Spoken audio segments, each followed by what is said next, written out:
Off and on for the last few years, I've been working on a series of novels based on my own life experiences.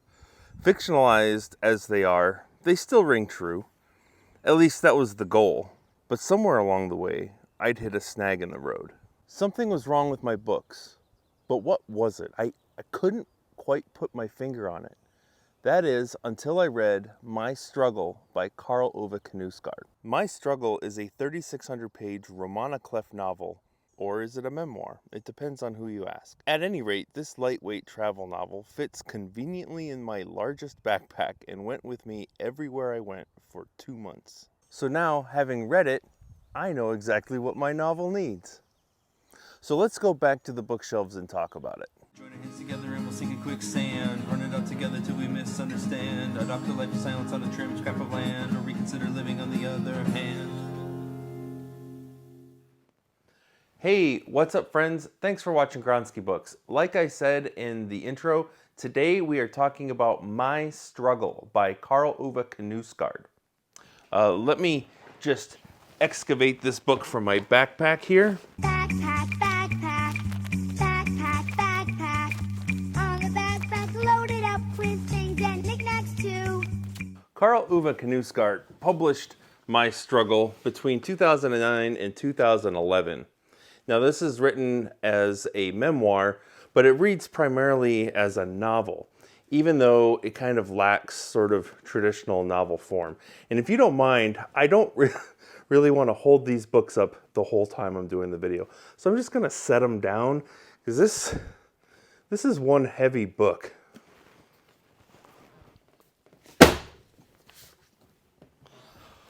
Whew.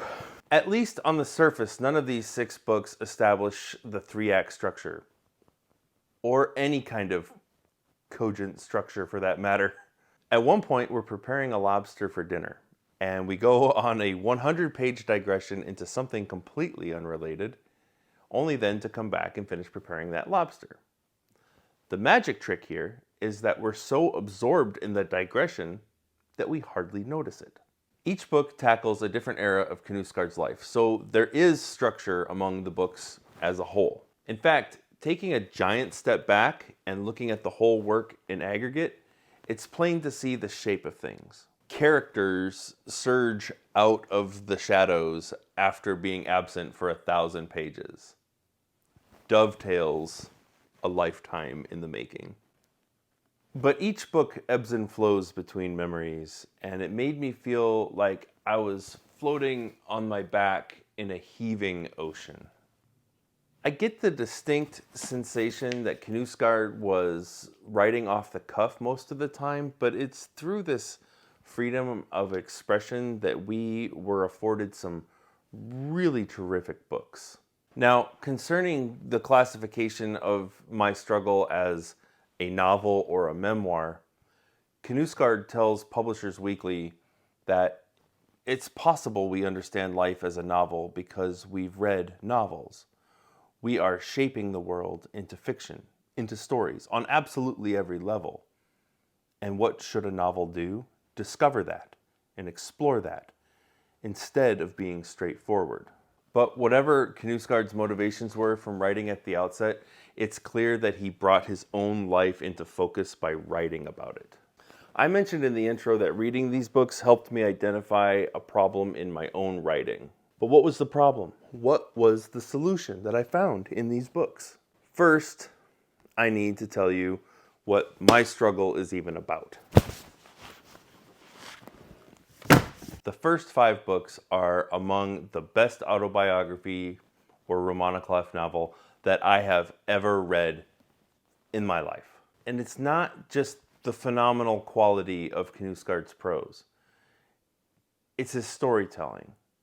Now, oftentimes the storytelling is very straightforward. But then these deeper morality tales come creeping in like smoke on a breeze. The scent triggers powerful sense memory, nostalgia evoking impossible feelings because this man's life is not my life. How is he making me feel all this? 2 major themes in My Struggle are the familial curse of alcoholism and the overbearing patriarchy. Now, Karl Ove's battles with his father, especially in his youth, are the trauma of his lifetime. And the central conflict with his father was the impetus for Karl Ove to even begin writing My Struggle. Book 1 is a complete masterwork. You could do a lot worse than just by reading book 1 of My Struggle and just stopping right there. Now, this is a more digestible book. It's if you don't want to read all 3,600 pages of the memoir, this book is 430 pages. So not short, but it's a lot shorter than 3,600. And you would get a really strong sense of what My Struggle would offer you just at different stages of his life if you read the other books. There's an emotional scene, and I think it's here in book 1, where Karl Ove and his older brother, as adults, are called to clean up their father's house. The tableau, now in adulthood, contrasts with his boyhood, where his perfectionist father was cruel to him. His father was once mean-spirited and condescending to him. And now Karl Ove is called to perform this act of service of cleaning up his house after years of spiraling depression and self-destruction. How does Karl Ove reconcile these two images of his father? On one hand, the indomitable, impenetrable force, and on the other hand, the hollow man who collapsed into a slovenly pit. That's the kind of stuff that Karl Ove tackles in these books, and with remarkable insight. I hate to resort to calling a book compelling, but that's exactly what this is. It's compelling reading. It's the stuff that the best memoirs are written to explore in the first place. So, book 1 is about Karl Ove's father. Book 2 focuses on parenthood. Book 3 jumps back into early childhood. Book 4 is about his teenage years and his life as a young teacher. And book 5 explores his growing interest in being a writer. We'll get to book 6 in a minute. Book 4 was probably the lowest point in the first 5 for me. But to be fair, when your entire series is exceptional, a dip into the average is sort of a disappointment. Most of this book felt like a very long aside about what it's like to be surrounded by annoying teenagers when Karl Ove himself was an annoying teenager and didn't realize it until he was older and was writing about it. Well, that sort of makes for an annoying book, to be honest. He writes with a lot of alacrity and incisiveness, but at 485 pages, this book probably would have been a lot better if cut down to 300 pages.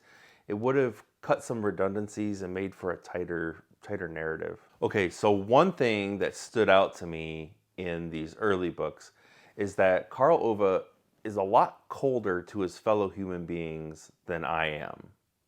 At times. But don't I feel cold sometimes? Don't I just not give a shit sometimes, even about myself? Do I not feel like keeping the world at a safe remove? Don't I wish that I could just tell people exactly what I'm thinking? And that I could just be selfish and take care of just myself for one goddamn minute? Of course I do. We all do.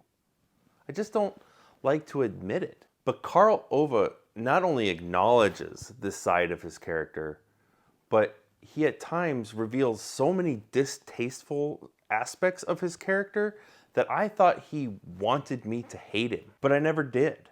I only admired him for his honesty. Karl Ove often goes many steps farther than what's typical of self-effacing writers. He reaches into the rawness of his emotions and extracts the ugly truth and stokes the flames of this masterwork into brilliance.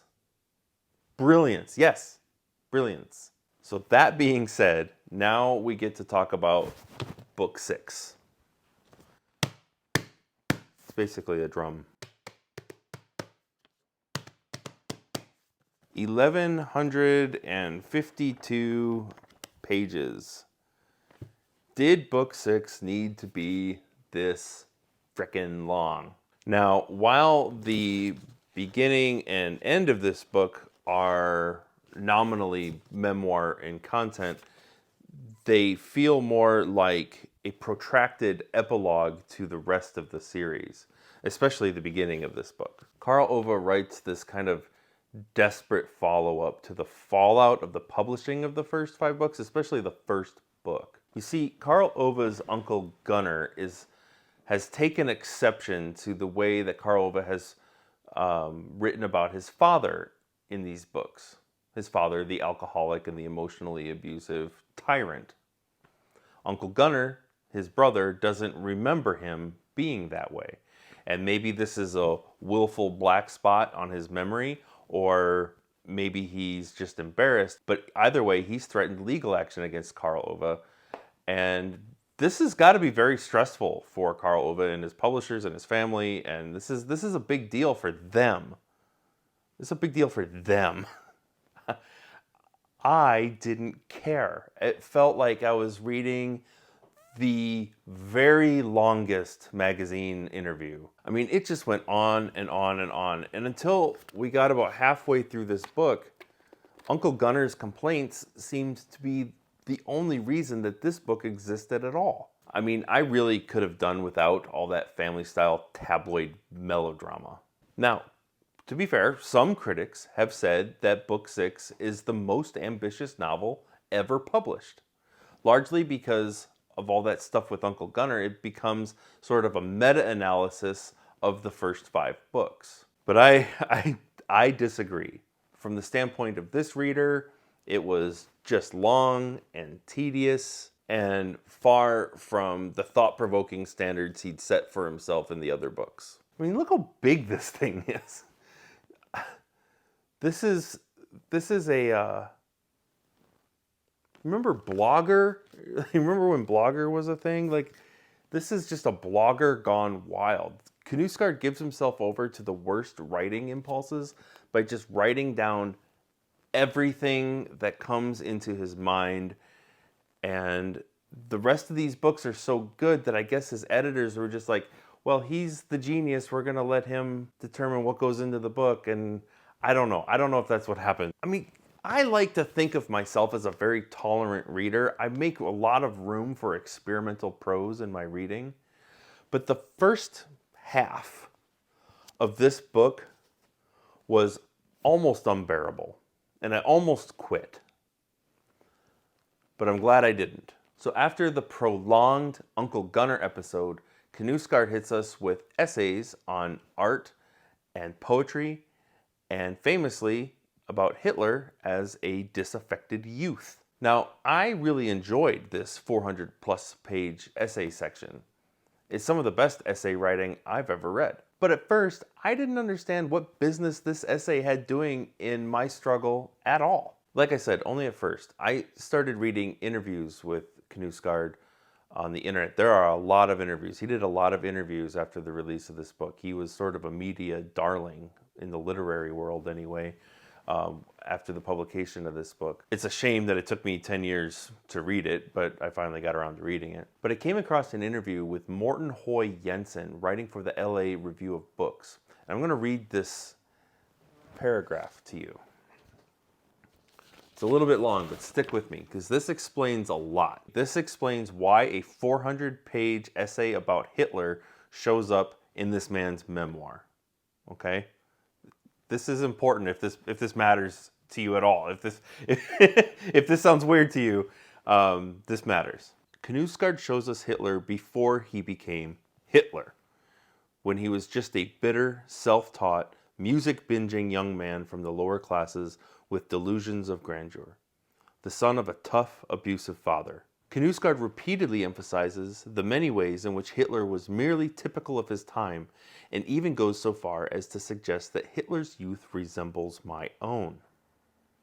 The young Adolf's desperate hunger for greatness, to rise above himself, his love for his mother, his hatred of his father, his use of art as a place for great emotions and self-annihilation, and his difficulties connecting with other people, are all qualities Knausgaard forthrightly recognizes in his own youthful self. This deliberately provocative claim is designed to underline just how unremarkable Adolf Hitler was, not to mention to demonstrate just how far beyond conventional norms Knausgaard himself is willing to venture to make his point. Okay, don't go running for the hills just yet, because the point of this exercise is to prove just how common Hitler was in the beginning. Hitler was not some otherly being standing outside the realm of humanity. The name and the number, the name of this 400-page essay about Hitler, serves as a warning that we need not worry about monsters descending from some astral plane of existence, but arising from among us. Monsters like Anders Breivik, who massacred 77 people in 2011. People like this were once not too dissimilar from us. Knausgaard's point is that monsters have human origins. And in my opinion, that makes these people all the more monstrous and despicable. And for Knausgaard to recognize in himself a start in life that could have branched into something terrible, but did not, transcends what the self-effacing writer normally writes about, and really lands us in the territory of transformative philosophical anthropology. Now, the end of Book 6 recaptures the spirit of the first 5 books and really starts to feel like I'm reading my struggle again. This final section explores Karl Ove's relationship with his wife, Linda. And Linda really struggles from bipolar disorder. So we've just spent the last 3,000 plus pages experiencing Karl Ove's quest for authenticity and personal struggles through selfishness, ambition, insecurity, and intelligence. But now he has to try to understand somebody else's life, somebody else's quest for authenticity and personal struggles, his wife Linda. And so finally, at the end of the book, we get to experience Karl Ove's empathy, his dedication, his understanding. Linda's bipolar nature frustrates Karl Ove, but he learns not only how to deal with her, but how to accept her for who she is, how she is, and to accept the fact that she has struggles too. It's a poignant end to a thoughtful book, that Karl Ove's ultimate struggle is liberating himself from self-centered thinking and focusing his emotional energies on someone else. So as badly as Book 6 started, the middle and the end were fantastic. And I find myself looking forward to Karl Ove's Seasons tetralogy, where Spring is the first book, and this continues to explore Linda's experiences with bipolar disorder. And this is a series of books that I plan on reading hopefully this year and dropping a review on this channel for. So the Seasons tetralogy hopefully is coming soon being in the next 6 to 12 months on this channel. My TBR is just insane, so don't hold me to any of these promises, okay? I'm gonna try. I really want to read those books. Quite seriously though, Book 6, man, that was like reading 3 different books. The first book could have been a book called Uncle Gunner's Got Beef. The second book was The Name and the Number, or Karl Ove Knows His Humanities. And then the third book is just my struggle, Book 6 proper. So casual readers probably won't get a lot out of my struggle. My sister read this series. She's the only person I know who's read this series, and she really loved it. Now, she tends to read with a brighter eye than most people, but I don't find that I'm going to probably recommend this book to very many people, even to bright-eyed readers, primarily because it's so formless and it's so different.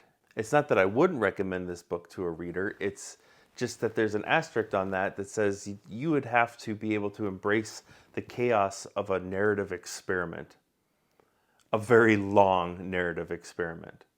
If you can do that, then this book is for you. But what about for writers? My struggle is born out of extreme self-awareness, the litmus test of memory, the sting of love, the bite of alcoholism, the arrhythmic heartbeat of family life. Many of the subtle things that make up a life, that tend to go unexamined in popular fiction, because these elements of life aren't suited to big, clashy set pieces.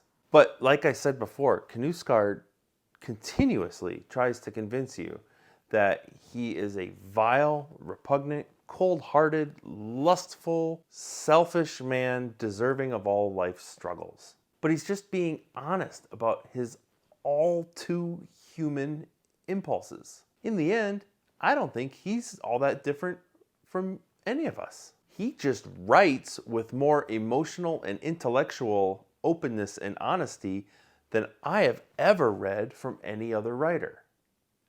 That is not hyperbole. I mean that. Any other writer. I'm not saying there are no other writers out there who writes with this much honesty. I just haven't read any that have written anything like this so openly, so baldly, so nakedly, just putting raw nerves right on the page. We all have a dark side, and Knausgaard just isn't quiet about his dark side. He doesn't try to hide it, and I respect him for that. I respect it, and it intrigues me. Now, I feel like I am a self-aware guy. I know what makes me tick, good, bad, or indifferent. And anything that can help me become more self-aware is intriguing to me. So I got to thinking about the psychology behind opening up about your dark side. Or as Carl Jung likes to call it, the shadow self.